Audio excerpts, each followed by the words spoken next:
Halo everyone, Assalamualaikum warahmatullahi wabarakatuh. Perkenalkan, aku Alia Maulida, mahasiswi semester 4 program studi bisnis digital Fakultas Teknologi dan Bisnis. Di sini aku akan sedikit menerangkan tentang Rage Native, yaitu mengenal apa itu Rage Native. Oke, ini adalah salah satu tugas pemrograman mobile yang diampu oleh Pak Ihsan Maulana, Eskom, MTI. Selamat menyaksikan. Oke, di slide ini kita akan membahas tentang apa sih itu Rage Native. Rage Native adalah sebuah framework JavaScript yang dikembangkan oleh Facebook pada tahun 2015 untuk membuat aplikasi yang bisa berjalan di dua platform, yaitu iOS dan Android. Gampangnya gini, Rage Native itu kayak alat ajaib dari Facebook yang bisa kita pakai buat bikin aplikasi HP. Nah, uniknya kita bisa pakai bahasa web yang namanya itu JavaScript gitu. Nah, ada banyak loh aplikasi terkenal yang sudah pakai Rage Native ini, dan salah satunya yaitu ada Facebook, Instagram, Uber Eats, dan Pinterest. Nah, di slide kedua ini kita membahas tentang komponen-komponen Rage Native. Yang pertama yaitu Basic UI Components atau komponen UI dasar. Yang kedua yaitu User Interaction Component atau komponen interaksi pengguna. Yang ketiga yaitu List and Data Display atau List and Data Display Components atau komponen daftar dan tampilan data. Yang keempat yaitu Lie-on Components atau komponen tata letak. Yang kelima yaitu Navigation Components atau komponen navigasi. Komponen UI dasar itu termasuk apa aja sih? Ada yang tahu? Nah, komponen UI dasar itu ada view, terus text, terus ada image, ada text input, ada scroll view, dan lainnya. Nah, yang kedua ini ada komponen interaksi pengguna. Apa aja sih? Ada yang tahu juga? Oke. Jadi, komponen interaksi pengguna itu adalah salah satunya itu button atau tombol yang bisa dipencet. Terus habis itu juga ada touchable opacity atau tombol yang agak transparan pas dipencet. Nah, yang ketiga yaitu ada touchable highlight adalah tombol yang berubah warna pas dipencet. Nah, yang kelima, yang keberapa ya? Ya, yang sekian. Touchable without feedback adalah tombol siluman. Nah, ini tuh kayak area yang bisa dipencet tapi nggak ada efek visual defaultnya. Biasanya dipakai buat bikin interaksi yang lebih custom atau bisa ngebungkus komponen lain biar bisa dipencet gitu. Nah, yang kesekian lagi itu adalah switch atau switch itu saklar on atau off. Ini kayak saklar lampu, bisa memilih antara dua pilihan, mau mati atau mau nyala, mau iya atau mau tidak, gitu loh. Paham kan? Oke, yang kesekian lagi adalah slider penggeser nilai. Slider atau penggeser nilai maksudnya, guys. Ini tuh kayak pengaturan volume. Jadi pengguna ini bisa geser-geser buat milih nilai atas suatu rentang, misalnya memilih tingkat kecerahan atau jumlah item gitu. Nah, yang ketiga nih, kita membahas komponen tadi yang ketiga yaitu ada List and Data Display Component atau komponen daftar atau tampilan data. Itu ada apa aja sih? Yang pertama ada flat list. Itu atau daftar pintar yang cuma menampilin yang kelihatan aja. Yang kedua yaitu ada section list atau daftar yang ada bagian-bagiannya. Yang ketiga virtual list adalah daftar flat list. Ini kayak mesin di belakang flat list sama second list. Tuh.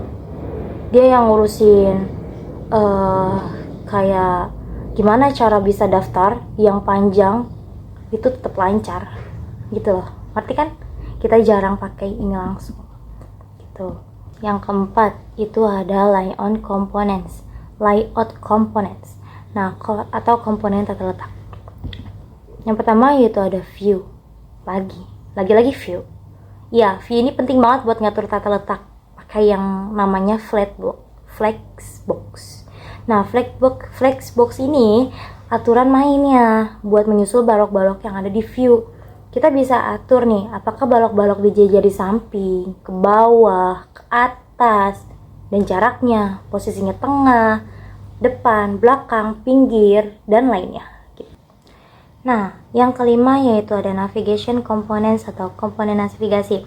Itu buat pindah-pindah layar. Biasanya tuh kayak kita mau mencet mulai atau kita mau mencet mulai. Kita tuh di tampilannya itu seperti memulai untuk bermain game itu misalnya.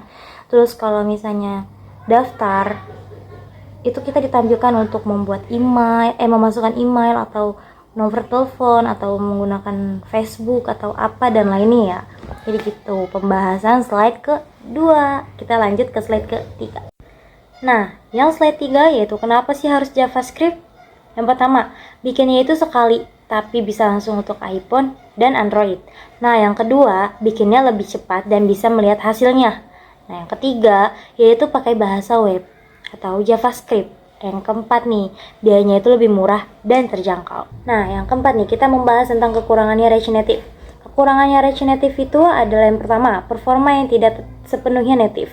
Meskipun terlihat seperti aplikasi native, kode React Native sebenarnya berjalan di dalam lingkungan JavaScript Core atau mesin JavaScript yang berbeda dari browser.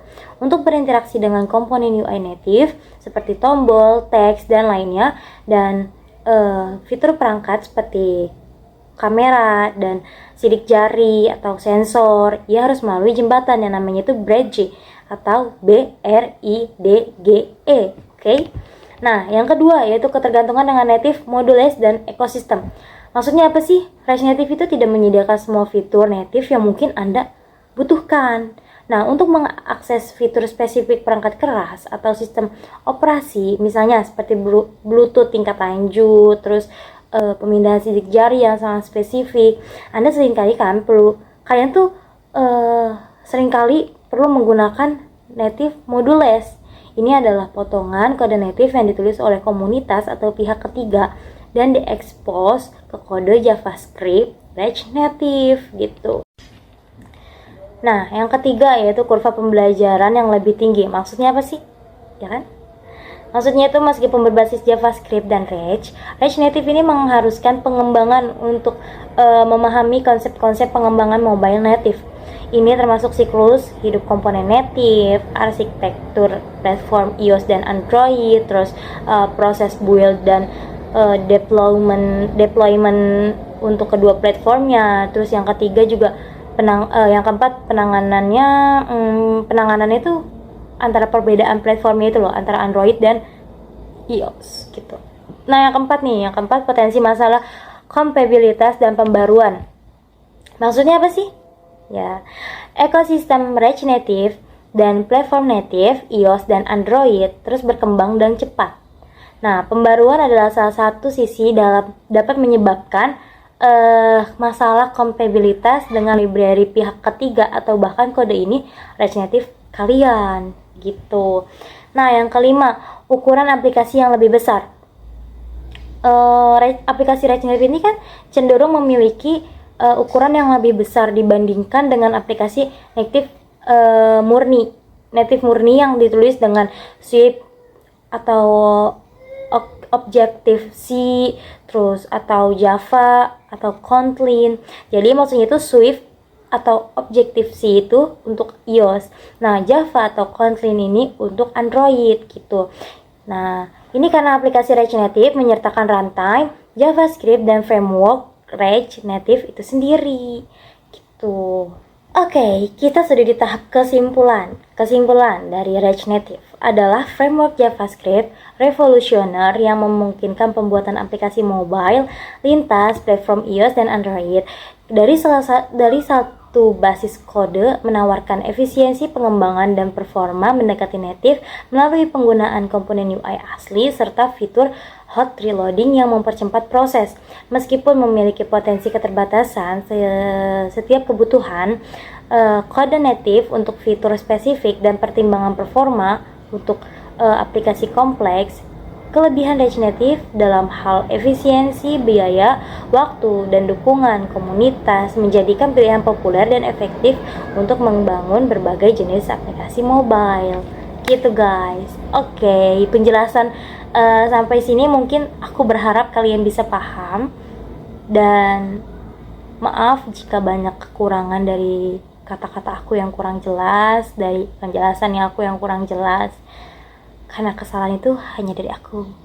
Oke, kebenaran itu hanya dari Allah. Sekian, terima kasih kepada Pak Ihsan Maulana atas pemberian tugas ini. Dari Taufiq wal Hidayah. Wassalamualaikum warahmatullahi wabarakatuh. Bye bye guys.